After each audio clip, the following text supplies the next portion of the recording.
हाँ बेटा, हम लोग पढ़ रहे हैं बेटा प्रेपोजिशन। आज हम आप लोगों को प्रेपोजिशन विथ और बाय में क्या अंतर है यह बताने जा रहे हैं। ठीक है, बहुत ध्यान से सुनना। देखो बेटा, विथ का मूल अर्थ क्या होता है? साथ। मुख्य अर्थ इसका क्या होता है? साथ। और बाय क्या है? बाय जो है यह करण कारक है। कर्ता ने कर्म को करण से या द्वारा, तो करण कारक क्या है? बाय। ठीक है, तो देखो बेटा, इंस्ट्रूमेंट के पहले क्या लगाओगे? विथ। और डूयर माने कार्य करने वाला, कार्य करने वाले के पहले क्या लगाओगे? बाय। हमारी बात सुनो ना। अब इसको समझना बेटा, इंस्ट्रूमेंट माने क्या होता है? औजार। औजार कोई भी होगा उसके पहले क्या लगाओगे? विथ। और क्यों? क्योंकि विथ माने क्या होता है? साथ। अरे यार, जब औजार साथ में होगा तभी तो काम करोगे, इसलिए इंस्ट्रूमेंट पहले क्या लगता है? विथ। और डूयर, डूयर माने कार्य करने वाला, उसके पहले क्या लगाते हो बेटा? भाई। जैसे विथ का मूल अर्थ क्या होता है बेटा? साथ। जैसे सेंटेंस का बेटा, she is going to Agra dash dash her brother. यह वाक्य लिखे, वह आगरा जा रही है डैश डैश हर ब्रदर। क्या बोलो बेटा? बोलो। हाँ, विथ भरोगे, विथ हर ब्रदर, क्योंकि साथ में है। तो she is going to Agra with her brother, यानी कि यह ध्यान रहे, विथ जो है इसका अर्थ क्या होता है? साथ। ठीक है, अब यानी कि हमेशा जनरली जो है, लेकिन अब मूल अर्थ क्या है? विथ माने साथ। साथ जो है किसके पहले आएगा? इंस्ट्रूमेंट पहले। जैसे कहा बेटा, the teacher punished the students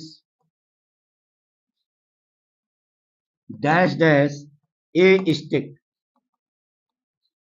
छड़ी से मारा, तो छड़ी जो है किसका काम करेगा? इंस्ट्रूमेंट का काम करेगी।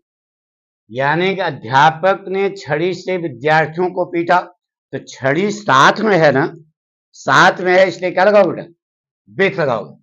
तो छड़ी इंस्ट्रूमेंट हो गई, इसलिए क्या लगेगा? विथ लगेगी। अब विथ क्यों लगेगा?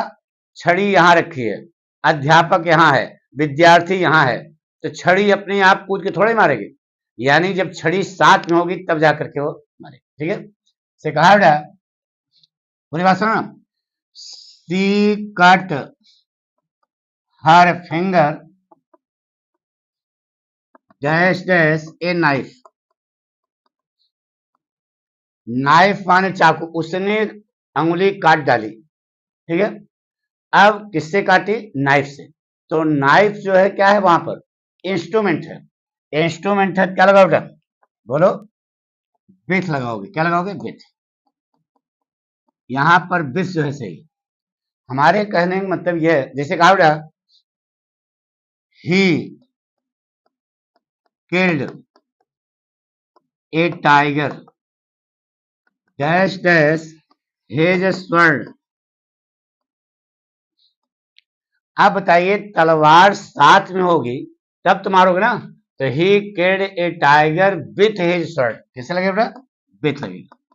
तो विथ का मूल अर्थ क्या होता है? साथ। अरे जब तलवार साथ में होगी तब तो मारोगे चीते, चीते को। हमारी बात सुनो। तो इंस्ट्रूमेंट के पहले क्या लगाओ बेटा? विथ। जैसे कहा बेटा, सी बाट, सी बाट बेटा ए पेन टू राइट। अब डैश डैश, सी बाट ए पेन टू राइट, तो लिखोगे कब? बोलो। लिखोगे जब पेन साथ में होगी ना, इसलिए क्या लगाना पड़ेगा? विथ। अब सही वर्ड, सी बाट ए पेन टू राइट विथ। तो विथ का मूल अर्थ समझ आ गया ना बेटा? यानी कि कोई भी चीज जब साथ में होती है तभी जाकर के विथ का इस्तेमाल होता है।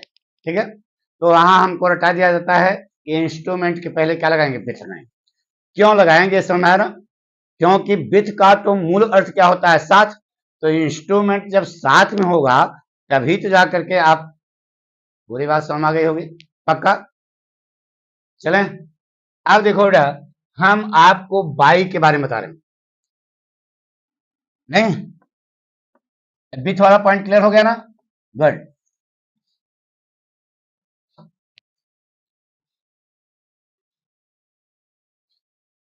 अब हम क्या बताने जा रहे हैं बेटा, बाई के बारे में। बाई क्या है, डूयर के पहले किसका इस्तेमाल करोगे बेटा, बाई। जैसे देखो सेंटेंस आया बेटा,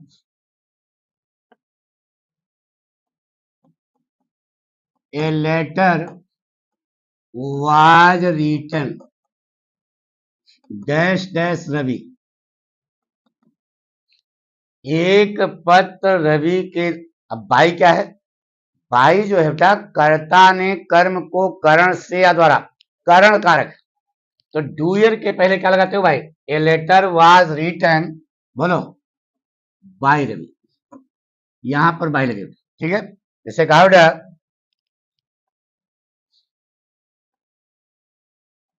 I received the money posted dash dash my father. यह वाक्य बेटा बताइए क्या भरोगे, I receive the money posted dash dash my father, बोलो क्या भरोगे, बाई माई फादर। क्या लगाओ बेटा, बाई माई फादर। यहां पर क्या भरोगे बेटा, बाई, बाई सही नहीं, क्योंकि पैसा जो है किसकी, डूयर कौन है, अरे यहाँ पोस्ट करने वाला कौन है, मेरा पिता है। तो डूयर हो गया, डूयर के पहले क्या लगाओगे भाई, नहीं बेटा। जैसे कहा बेटा, a lion was killed dash dash Sher Shah Suri dash dash his sword, his sword लिखा है, यह लिखा है। अब आपको दो जगह भरना पड़ा, ए लायन वाज किल्ड, अब डैश डैश शेर शाह सूरी लिखा है और डैश डैश हिज स्वर्ड लिखा है। तो अब आपको इसमें भरना है, बताइए क्या भरो बेटा, बोलो।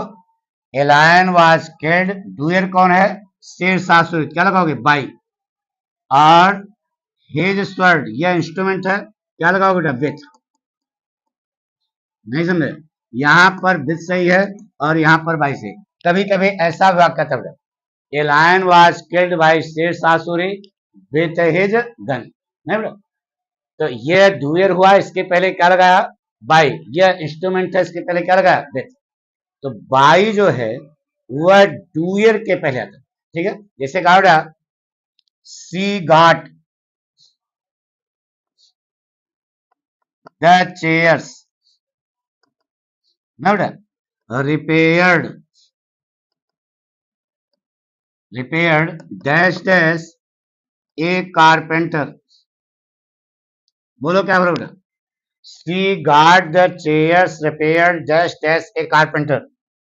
तो डूयर इसमें है कि नहीं, डूयर कौन है बेटा, कारपेंटर है, क्या बोलो बेटा, बाई, बाई लगाओगे तब सही। तो इंस्ट्रूमेंट के पहले अब क्या लगाते हैं बेटा, बोलो, विथ लगाते हैं, और डूयर के पहले क्या लगाते हैं, बाई का इस्तेमाल करते हैं, ठीक है। क्यों करते हैं समझ आ गया ना, पक्का। अब देखो, एक सेंटेंस आपके इम्तिहान में आया, पहले इसको मिटा दें, अब थोड़ा समझना बेटा।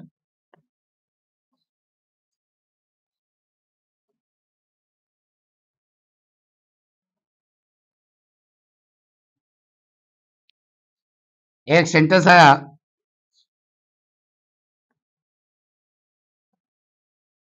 What is time dash dash your watch. बताइए योर वॉच क्या है, इंस्ट्रूमेंट है। ये देखो तुम्हारे सामने हमारी घड़ी है, पूछा जा रहा है what is time dash dash your watch, ठीक है। अब वॉच क्या है? इंस्ट्रूमेंट है, तो लड़का लगा देगा क्या? विथ लगा देगा ना बेटा। लेकिन इसका वाक्य क्या हो गया? गलत हो गया। अब प्रश्न वाक्यों, इंस्ट्रूमेंट के पहले बाई लगता है, अब इंस्ट्रूमेंट पहले विथ लगता है, तो रटा रहे हो क्या? यहां पर हमने विथ लगा दिया तो आप कह रहे हो गलत है। लड़का जानना चाहता है गुरुजी क्यों, समझना चाहोगे? अच्छा बताओ यार, अभी एक सेंटेंस बोला था, the teacher punish the students dash dash एस्ट। अध्यापक ने छड़ी से विद्यार्थी को मारा, तो वहां क्या भरा? विथ। दोनों का अर्थ सही होता है, तो विथ भरा आपने। क्यों? क्योंकि यह स्टूडेंट है, यह अध्यापक है और यह छड़ी है, तो छड़ी अपने आप ही कूद के मारेगी नहीं, यानी कि छड़ी अध्यापक के हाथ में होगी तब वह मारेगा, तो साथ में होगा, इसलिए विथ लगा। अब यह बताइए, यह घड़ी है, इस घड़ी में सुई पाठक हिला रहे हैं कि यह अपने आप ही सुई हिला रही है, यानी कि बजाने का काम यह घड़ी खुद कर रही है। इसका मतलब, अरे यार समझना ना, इसका मतलब यह हुआ कि यह खुद काम कर रही है। घड़ी, छड़ी अपने आप काम नहीं किया, लेकिन यह घड़ी अपने आप काम कर रही है, इसलिए यहां पर क्या लगाना पड़ेगा? बोलो। बाई और वॉच, क्योंकि डुअर हो गई, क्या हो गई? घड़ी इस समय क्या हो गई? डुअर हो गई, इसलिए किसका इस्तेमाल होगा भाई? सिखाओ बेटा। She is going to Agra dash dash bus. बताइए क्या भरोगे? She is going to Agra dash dash bus. वह बस से आगरा जा रही है, यानी कि उस बस जो है उसको ले जाने का काम कर रही है। इसका मतलब बस यहां पर क्या हो गई? डुअर हो गई। डुअर हो गई, क्या लगाओ? क्या बोलो? By bus. ठीक है, तो she is going to Agra by bus. लेकिन अगर लिखा बेटा, he has gone to Prayagraj dash dash his car. बोलो, तो कार भी तो इंस्ट्रूमेंट है, क्या लगा दो? विथ। बस इंस्ट्रूमेंट है, क्या लगा दो? विथ। नहीं बेटा, यहां पर बाई लगा। अब यहां पर क्या लगे इसको समझो, तो he has gone to Prayagraj dash dash his car.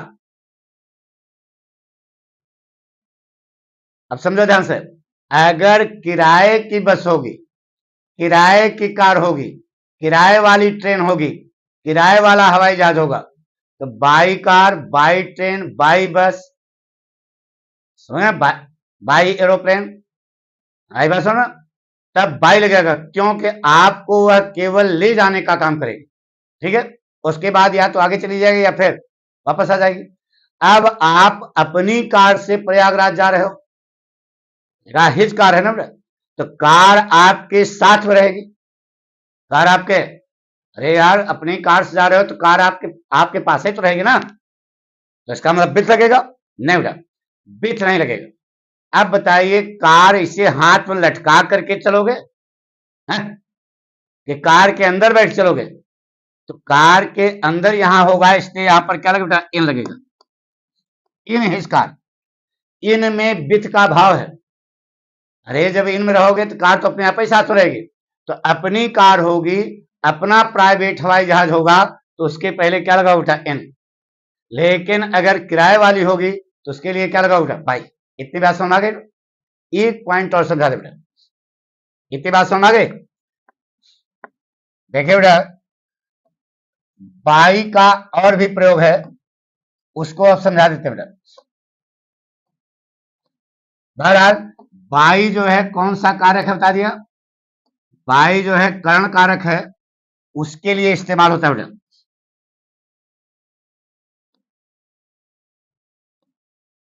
इधर देखो, बाई का प्रयोग और भी जान लो बेटा। सप, शपथ, जाति और समीप के अर्थ में भी बाई का प्रयोग होता है। इसके पहले भी बाई का प्रयोग होता है।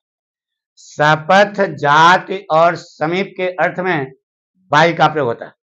जिससे समझाए बेटा, जैसे क्या बेटा, लड़कियां ज्यादा बोलती हैं dash dash God I do not know the matter, I do not know the matter, यह जो है वाक्य है। तो बताइए क्या भरोड़ा? अरे ये तो बोलचाल की भाषा याद आता होगा, बताइए क्या भरे? बाई गार्ड, क्या बोलोगे? By guard. तो बाई गार्ड माने क्या हुआ? ईश्वर कसम, कसम से, ईश्वर कसम।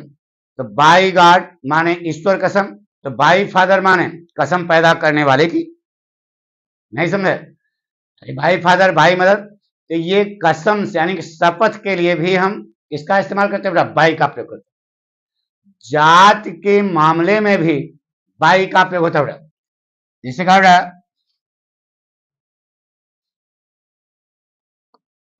ही इज ब्राह्मण डैश डैश कास्ट, किससे पैदा हुआ, किस जात से पैदा हुआ, किसके द्वारा पैदा हुआ? तो क्या बाई, क्या बोला? हे इज ब्राह्मण बाई कास्ट। तो जात के पहले भी किसका इस्तेमाल होता है? बाई का।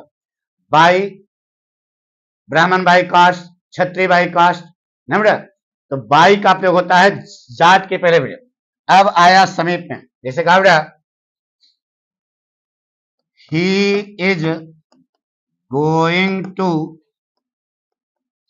नहीं बेटा, बर्रा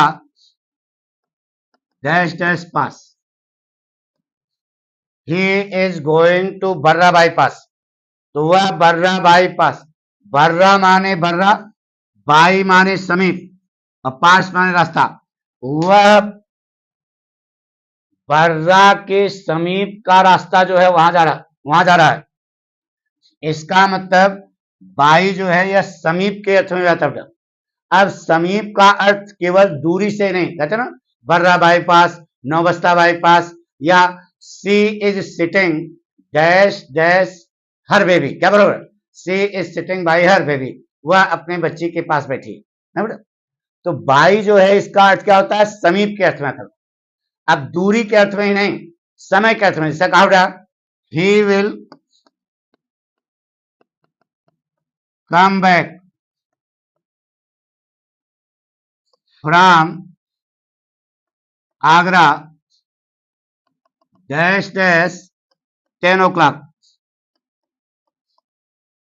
यह वाक्य बेटा, he will come back from Agra dash dash 10 o'clock, वह 10 बजे तक आगरा से वापस आएगा। इस समय क्या बज रहा है बेटा? इस समय आपका कितना बज रहा है? 9 बज रहा है, 9:05। और वाक्य बोला गया, इस समय बोला जा रहा है कि he will come back from Agra dash dash 10 o'clock। तो अब 10 तो शाम को बजेगा, कल बजेगा, परसों बजेगा। तो कौन सा 10 o'clock? अब से जिस समय यह वाक्य बोला जा रहा है उस समय सबसे नजदीक का 10 कौन बजेगा? अभी 1 घंटे बाद बज जाएगा, 55 मिनट बाद। तो यहां पर आपको बाई लगाना पड़ेगा, नहीं ना? He will come back from Agra by 10 o'clock। तो हमने आपको बताया कि शपथ, जाति और समीप के अर्थ में भी बाई का इस्तेमाल किया जाता है। Thank you.